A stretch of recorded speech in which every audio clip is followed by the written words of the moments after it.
Hey, this is a video response to Painkillers. It was a response he did to one of my old Geek updates when I first got my new webcam, but you know, it's okay. I love to respond to videos anyway.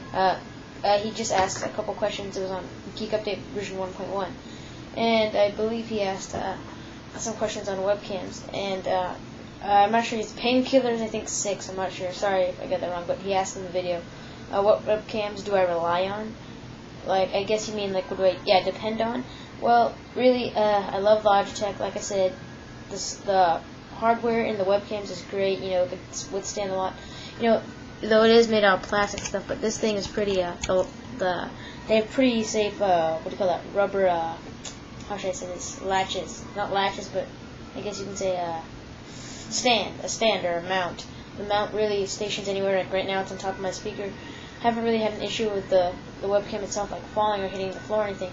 It has a privacy shade and all that stuff. If you're a streamer who streams live all the time, and you know, as for software, you know, if anything ever the thing with Logitech, sometimes the software does go a little bit buggy on you, but they try their best to update their software. You know, every once in a while they get new big updates, and recently it's been okay. But they add the new YouTube feature and all that stuff. But there are sometimes you get some errors and stuff like that. Usually it fixes either if I unplug the camera and plug it back in. Usually I just exit the software and then, you know, because the thing with Logitech, when you hit exit twice, the software is still opened up. It's just in your icon tray in the bottom right near your clock and stuff, so you just have to exit it. But I do rely on, there's Logitech. I've had an Ezonics camera. Now, those aren't really, I don't really, you know, in terms of quality, it's not like, if you just need a webcam, it's cheap. Ezonics is okay, I guess. But, you know, the stand broke easily. You know, I wouldn't really rely on them. It's really cheap, not really fully featured at all. Logitech is like I said, is a good brand. Just creative. They have pretty good cameras. You know, really just depend. You know, don't if you need a webcam, you know, anything from $30 to $20. 30 and below, you can get a pretty, you know, an okay camera, like not really great quality, but you never know. There may be like some for sale that are just, you know, really good quality, but most likely, you know, they're not the best. But you know, my Logitech one was only around $40, so that's pretty good.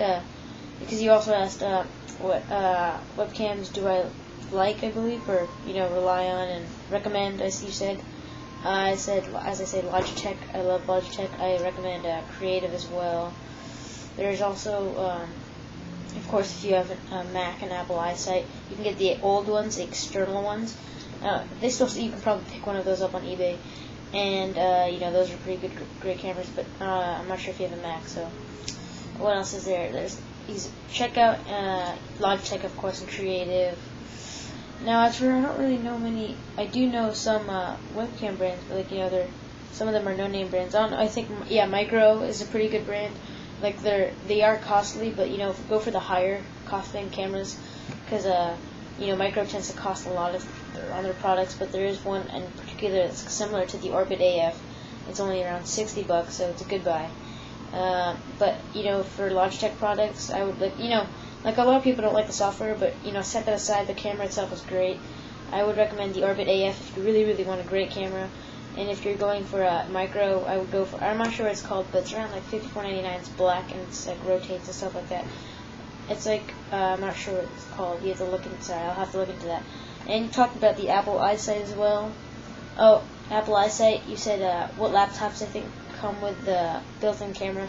Like I said, all Macs come with it, except for, you know, the iMac comes with it. The MacBook Pro all come with eyesights at 1.3 megapixels, 30 FPS, I think, frames per second. You know, what other Macs come with? I think those aren't the only three. The MacBook Air, of course, but you know, the eyesight's really great, especially if you have it. You know, really, it's not only going to depend on how good the quality of the camera is. That'll be a huge thing, especially for the frames per second, and you know, YouTube and whatever other sites might either dim down the quality or make it better. But also lighting, like my windows are here, it also enhances it. You know, your surroundings, basically, you know, where your camera is stationed, what type of view it has, really, because if there's no really great lighting, then it might be a little bit choppier. So, you know, that, and of course the microphone and stuff like that. But anyways, And as for pay, this is the QuickCam STX. It's around $40. You can get it probably cheaper on eBay. There's a QuickCam Deluxe around $70.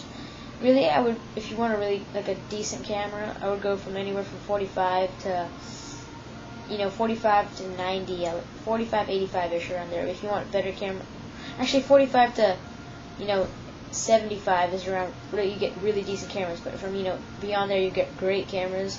I'm not saying that there will probably be great cameras that are cheap, but you never know. So, anyways, I hope that answered your questions. If not, I'll be glad to respond to another video. Anyways, thanks for the video, painkillers, and there you go.